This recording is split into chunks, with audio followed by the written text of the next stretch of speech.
সত্য মিথ্যার যাচাই আমরা নিজেরাই করতে পারি, কারণ আমরা এখন নিজের পায়ে দাঁড়িয়েছি। বাস্তব কথা হলো, নিজের মধ্যে যদি আত্মবিশ্বাস না থাকে তখন ওই বিদেশিদের কাছে ভিক্ষুকের মতো হাত পেতে থাকতেই হবে।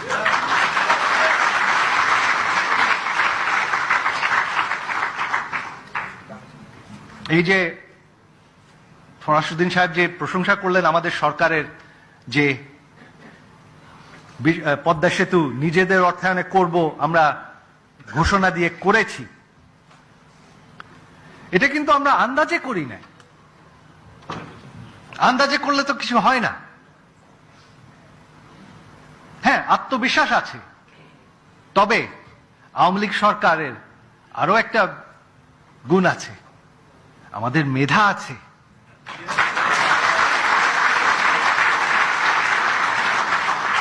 আমরা অঙ্ক করে হিসাব করেই বলেছিলাম, হিসাব করেই দেখেছি যে হ্যাঁ, এটা আমরা নিজেদের অর্থায়নে করতে পারি, আমাদের অর্থনীতির উপর কোনো চাপ পড়বে না। এটা আমরা আন্দাজে বলি না। তবে দেখেন, এই যে অক্সফোর্ড থেকে পড়ালেখা করা বাবুরা, যারা মনে হয় বাংলাদেশে থেকে, বাংলাদেশে জন্ম হয়ে বড় হয়ে মনে হয় তারা বাংলাই বলতে জানে না, ইংলিশ অ্যাকসেন্টে তারা বাংলা বলে, তারা বলে যে না, চাপ পড়বে। কিভাবে বলে তারা? এই যে আওয়ামী লীগ সরকার ক্ষমতায় আসার পর এত বছর ধরে আমাদের অর্থনীতি যে গতিতে আগাচ্ছে, প্রত্যেক বছর আমাদের সরকারের বাজেট দ্বিগুণ হচ্ছে, 3 গুণ বাড়ছে। এটা তো আন্দাজে হচ্ছে না। হ্যাঁ,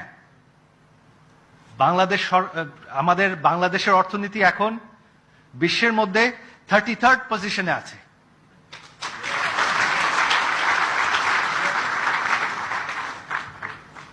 কারণ আমরা দেশকে এগিয়ে নিয়ে গেছি, আর ষড়যন্ত্র মোকাবেলা আমরা একের পর এক করে যাচ্ছি। ষড়যন্ত্র কিন্তু শেষ হয়নি, ষড়যন্ত্র লেগেই থাকে। এটা একটা রাজনীতির একটা বাস্তবতা, যে ক্ষমতায় থাকলে, রাজনীতি করলে সারাক্ষণ ষড়যন্ত্রের সম্মুখীন হতে হয়।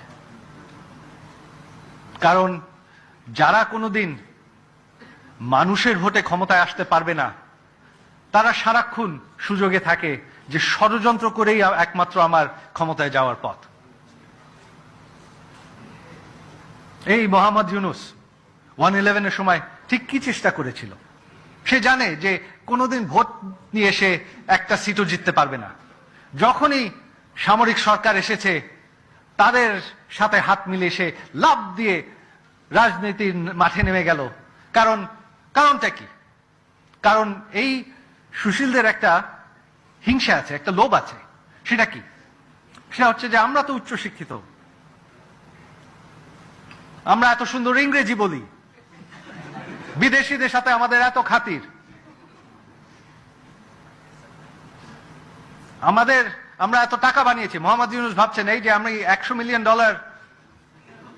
বানিয়েছি, তবে আমার এত টাকা দিয়েও, $100 মিলিয়ন দিয়েও আমি ক্ষমতা কিনতে পারছি না।